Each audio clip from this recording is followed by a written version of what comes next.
gave out my real name. That's okay. I don't even think you're recording. You got, you don't got to give us the government. We don't need that shit at all. All right, so we're starting. Good to talk to you. Glad to be here. I like that. How long have you been out here? I've been out here since September 4th of 2020. September 4th. And it's different for you because you said you chose this. Can I ask why? Because I just got done doing a long stretch in the penitentiary system here, and I didn't like being indoors. I lived in isolation for 26 years in the Oregon system, and I just didn't want to be indoors. I didn't want to be behind a door that shut. Yeah. So I decided I wanted to camp all the time, and now that's why I'm here. I don't want to go out. I don't want to come back. But I don't know. The city tries. They push on us a lot because they don't like us, and I don't understand why. Because there's good people out here. You know what I'm saying? There's some nice dudes. I mean, this is a good neighborhood, but this neighborhood has always been the same. You know what I'm saying? Well, not as. Other way. Back in the 80s, it was different. Yeah. Because that's what so we've done 8 of these interviews so far, and I've started to see like motifs. Like a lot of these people are here because a lot of their families died, or it's always like something led to them being out here, and there are people that tend to just need help. Yeah, well, yeah. I mean, I would take it. I don't need. Well, I guess I do need help. We all need help, but it's like there's a lot of people that choose this lifestyle. Yeah. You know what I'm saying? Because it's just not. They're not bad people. They're actually good people. Yeah. They just don't want to pay rent. What's wrong with that? Is there something wrong with that? Is there a law against that? I don't think there is. I mean, I don't think there shouldn't be. Yeah. So the government, I think what it is you just got a lot of haters. That's just what it is. I imagine. I mean, I don't know. I don't know. I just don't like how there's a lot of snobs out here in the city. But our neighbors are pretty cool. That guy over there is pretty cool. They're all right. They're not mad that we're here. Not that I know of. They talk to me almost once a week.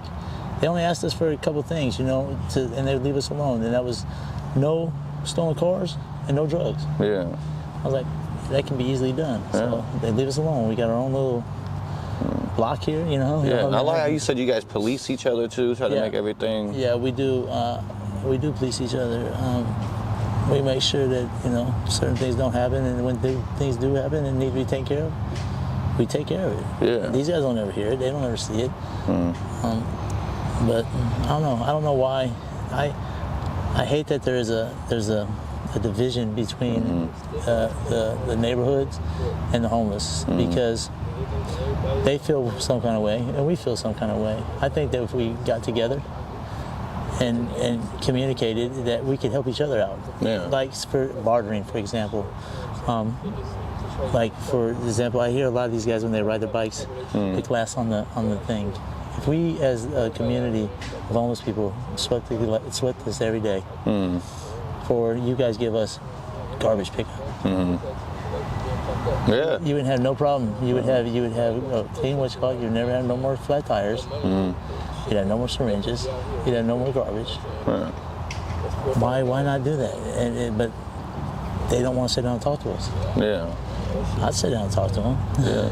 But I don't know if these people are ready for something like me. No, I mean, I think that's just the biggest problem is they don't look at homeless people like people, and that's the main thing that irritates me. It irritates the hell out of me, man. Yeah. I get so upset that I sometimes would love to just take a stick and stick it right to that dude's tires on his bicycle when he get getting mouthy and just watch him go floop, bloop, bloop, bloop, bloop, bloop. Yeah, like people are talking shit as they drive by. It just drives me nuts, Why don't you stop down and talk to me and ask me why am I like this? Why I choose this? Is it because I'm not a bad guy? I don't have diseases. I got clean clothes. You know what I'm saying? I mean, I got dollars in my pocket. I might not have thousands, but I got dollars. But there's things that could happen. I just don't know how. I don't know how to start it. I wish I could get to talk to some of these community, guys that are concerned about why we're out here. Yeah. And let's work together. Yeah. So that we don't have no division and there's no because our kids go to the same school that your kids go to. Yeah.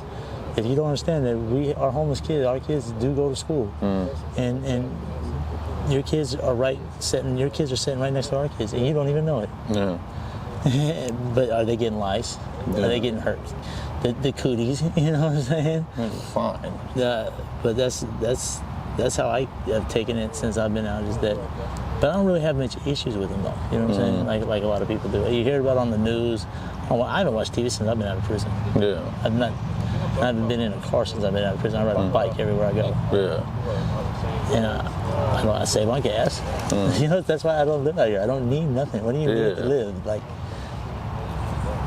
I don't need nothing. It's not bad. You're like a Buddhist. That's crazy. You're like a monk. Yeah, you know. That's dope. All right. Yeah, I mean, I try to be. You want to smoke this blunt? Yeah, fuck it. I'm always down to smoke blunts. I like that. All right, then you were about to tell a story earlier. What was that story you were about to tell? You looked like you were. Well, my dad is I come from a family of people, I guess. And my dad was a Grand Wizard Clan member for the crazy. Kentucky chapter. And when we moved up here when I was 7 years old, I moved into Woodlawn, right across the street from Woodlawn Park. We catch the number 8. There's 4 white houses. My grandmother owned them, and I moved into all black town. All blacks. It was all black kids, all black everything, and I called it. After being raised by the grandmaster. By Grandmaster. So I use the N-word quite often. Till 8th grade. And then when in 8th grade, I had shared a locker with a kid that was mixed. His name was Tyrone Manning, the original designer of the Air Force. That's crazy. Air Maxes. He died, and we were at Dillard Park, at Dillard's Beach. We dared him to jump off the little bird things that are out there. He never came back up. Damn. And but in the meantime, my mom would send me over here because we lived on 104th. They lived on 100th and right across the street from Bloomington Park. Oh shit, yeah. My cousins lived right there, so I would come over here on the weekends because there was no white people, there was no black people in the 80s. In the 80s, there was no black people living in this block, in the Lentz neighborhood. There was no blacks. If there was, it was very, very much called. So my mom would let me come over here, and I wouldn't get in trouble over here because there was no black people over here. So I got to have fun, and I loved it. I loved it over here. That's why I'm back here, you know, after so many years. Because my family is from the St. John's and all that area, and I don't. But when I was in 8th grade, I wasn't racist no more. I shared a locker with this kid. We fought 4 times, and I thought that, you know what, dude, you bleed just like I bleed. My dad was born in 1912. He had old school thoughts. Things happened to him. You know, that was just what was common back in that year. So I had to realize that what my dad was garbage. It wasn't right. So I changed my ways. Ended up having black babies.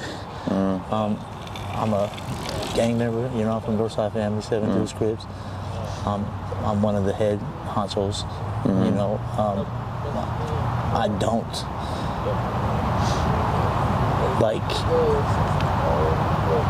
don't like to think that people that are bad or are good or can't come out and do anything. When I got out of prison, I got a general manager job at Ma's Pizza. I hired 21 people and started and opened up Ma's Pizza after the riots back a couple years ago. Ma's Pizza closed down because of the riots, and they hired me right out of prison as a general manager job. That was dope. Yeah, it was.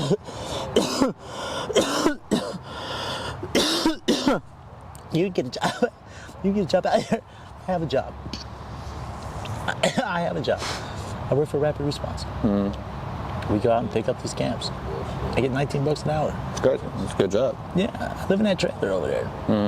You know, that's my girl's trailer, but I live there every other day. You know, she kicks me out every other day. Yeah. But so when you guys thought about doing this, you know, you say it pissed you off. What pissed you off?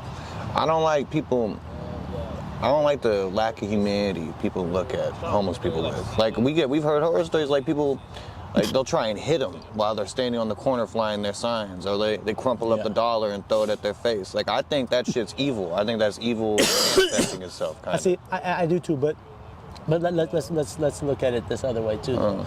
You have to, because those guys, if to ask and to beg for money is not easy to do. No. I would never do it. It's something I can't do. It's hard. But there's people that can do it, and they have no more because they're probably the bottom of the level of the people that we have out here. So those people got hit, I would not care, because those are the type of people that need to be probably hit and get. And you guys give that money to those people because that money's going straight to drugs. It could be. It could. It is going. It is. I'm telling you. I police it. It comes straight to me. I know exactly where that money comes. And all the people I try to get more of them on the blocks. Yeah. You know, more of those fly signs, but I can't do it. So it's a way that we make money out here. Yeah. There's hustles It's a on way. everything. I mean, just like you guys hustle in your guys' mainstream life. But do you have a job? Not right now. No, I worked there as a UPS But you're driver. not homeless. How's that? I saved up a lot of money as a driver.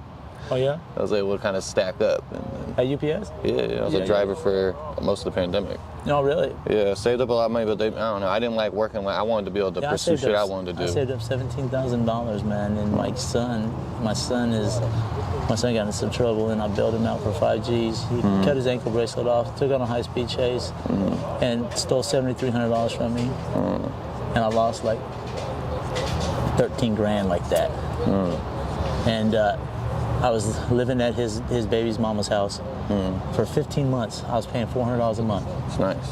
I slept in that place for 30 days maybe. I might fuck my girl 30 times. And that was it. That's all. And I spent $400. Not only did I do that, I paid to have the house painted. I paid for a new stove, a new fridge. Because that's my baby. That's my baby. That's my son's baby's mom's house. If I'm living there and the stove's out, I gotta put something in there. You know, if I'm only paying $400, so I put it in there. I didn't even live in that motherfucker. And I said to myself, why am I still paying this money? I gotta get out. So I came back out. I came out here, and I ain't going back out. I ain't going back inside. Yeah. The winter's easy out here. People think it's bad, but it's all right. Just donate propane to us. Yeah. Shit.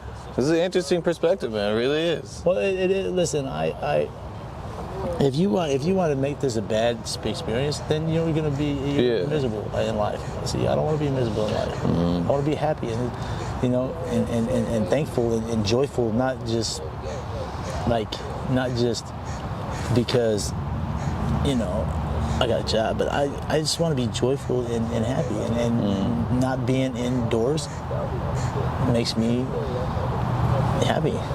And I like living out here. Because I know, so there's been someone I've interviewed on, his name was RJ, I think. I'm not sure if you met RJ's a piece of shit. If you ever see that dude again, that dude will never walk the face of this earth again. I will tell you, if I can catch him, I am going to strangle that motherfucker. And you can put that on that tape, because I don't have much long to live. I got liver.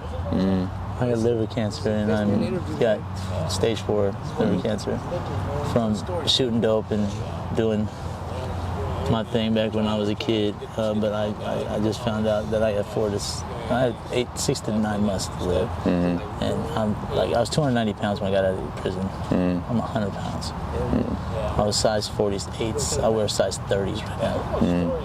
I've been out of prison since September been out 2 years. And I've lost almost 190 pounds. Jesus Christ. So, but yeah, RJ is what do you say? What do you have to say? And you know, so what was interesting about him, it was the first time I met someone that He was made like, fun of me because I couldn't read and write. You know that? it's fucked up.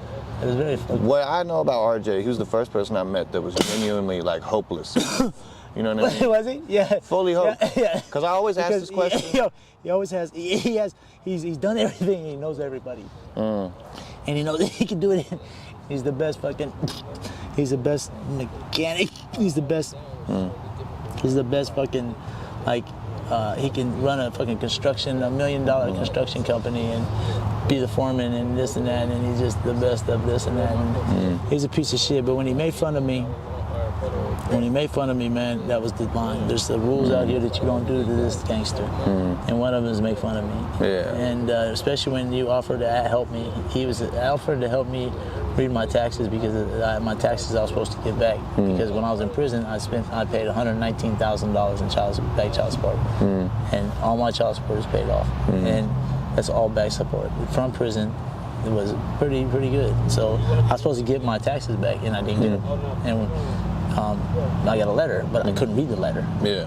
and I didn't know nobody. Nobody was helping me. I don't like to tell people that I can't read and write. Yeah. They'd be like, what? You're 50 years old and you can't read and write? Yeah, that's irritating. You don't need that. Yeah, so I kicked his ass. Took everything he owned. Got him butt naked and threw his shoes up over there off of Foster, and I'm butt naked him all the way from Foster all the way to Division, and told him don't ever come back. Yeah, I mean, shit. Yeah. That's what. I mean, that's because he made fun of me. I feel you. No, because it's like when I always ask this question. I always ask, when you think of the future, what do you think of? Don't. You know why? Because you don't even know when the future will be here. The future could be right now. That is true. You can't do that. Interesting. You're a hood philosopher. That's dope. I think I am. Yeah, I fuck with it. I mean, I think I am. I mean, I'm. People find me entertaining. Some find me. I don't know. They find me as a. I don't know. You ask my old lady, and they'll tell you I'm a fucking joke. But I think that you guys should do more of these, and actually I'd like to see these go out further. I don't know, man, because this right here could be something, because could be a connection between us and the neighborhoods, because I don't know how to get into the neighborhood community to talk to these people, because I would like to talk and intellect some ideas that I have that we can maybe, go where we give something, which would be labor or whatever, and you guys give us like water, or let us fill up the buckets, or you know what I'm saying, and then we would make sure there's no trash, shit like that, That makes more sense than like the city being the middleman. Well, yeah, the city would not have to be the middleman. Leave us the fuck alone. And we're not doing nothing. We're not fucking up your land. You know what I'm saying? Yeah.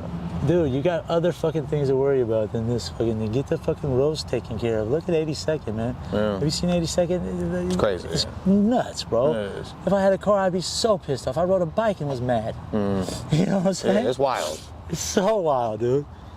Because you've been in Portland this whole time. Do you think this is the worst Portland's ever been in terms of, just how things look, how many homeless people are, how shitty the downtown is? You know, when I was there, you would never ever, when I went to prison, you would never ever see homeless people like this.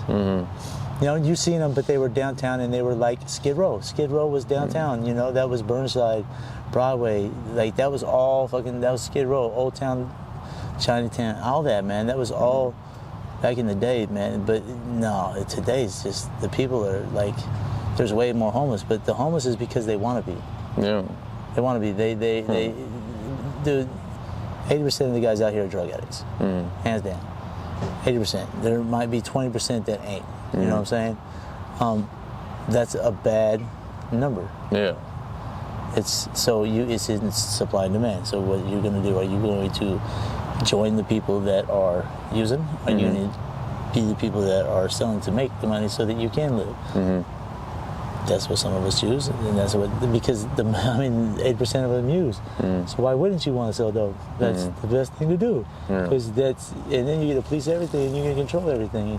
You tell who can live where. Like everybody that lives right here is very, very good people. Like there's not very close. Like this is all a close community. We don't allow much to happen around here. Yeah. So you guys are safe out here. Yeah, that's for sure. It's definitely for sure. The people, I wish they would know that we are, like, you got some people that live here that are very, they use the community. Like, I use the free lunches, the free refrigerators they have around here. You know what I'm saying? I use the water, I use the bathrooms, So, I don't know. What do you guys have? So you said that you asked the question, you said that you asked everybody one question, and you said that, what did you say about it? About when I asked him, when you think of the future, what do you see? And what do you see? What do I see? Yeah. I mean, I'm a comic. I'm a comedian outside. Are you? Yeah. Are you? I talk a lot of shit. You talk a lot of shit? I do. I see myself going somewhere in that, I would say. That's what's up. Do you do community? Do you do like, what have you done? Like, have you done like stand up? Are you? Yeah, I do stand up all over. I do stand up every night. I do shows. I've hosted my own shows. That's what's up. Yeah, that's my goal. I like that you flipped it on me, though. I like that. But you never answered. So when you think, this will be our last question. When you think of the future, what do you see? Man, I don't see. Truthfully, I see that the millennium, the new kids, you're either gonna destroy. You guys are either gonna. You guys better get smart and learn whatever, because you guys need to just do a revolution and take over the government. Yeah. That's what you guys need to do. You only need 3% of your population. That's not much. Yeah. 3% to take over the government, and you can take over and just say, "All right, guys, bye, goodbye. You guys are all fired." Yeah. The country can do that. That's what it states in our in our laws. You can do that. So And it's becoming necessary because you got kids. You got to think about that. You know what I mean? and because the government right now is shut down. You kids, there's bright kids, but the thing is there's the kids. What's wrong with the you guys that are from, I say, from 28 and down. Those kids that are there are. If you guys lost your cell phones, you wouldn't know how to start a fire. Yeah. No, a lot of us be fucked. I'd be fucked. You know what I'm saying? I'd be terrified. So that's you guys are screwed with if that happens. So I think what you guys need to do is just, the future should be, you guys have a revolution, because I'm not going to be here very much longer. You guys have a revolution and take over the government, and then make your own new rules, make your own new laws. You know, tell what you want. If you want gays, be gays. If you want, because when I was a kid, there was no gays. You know what I'm saying? I got fired from Ma's Pizza because I didn't know how to talk about a tranny. I didn't know how to say. I said she instead of saying this or that or it, and I thought that was disrespectful. When they told me that, that's why what I had to use them their name. Like, I was just like, are you really firing me because I didn't? I said she, and this she wants to be a he, and I instead of saying he, I said she. Are you serious? I couldn't believe it. But yeah, that's what I think, man. Portland. Thank you. Hey, this was pretty fun, bro. I appreciate it. No, it was good. We gotta go. That's 30 minutes. I'll take that. Yeah, take that. Thank you for talking to us, man. Yeah. I really appreciate it. Yep. I wish you all luck in the world, man. Yeah, I'll see you around, man. I will see you. All right.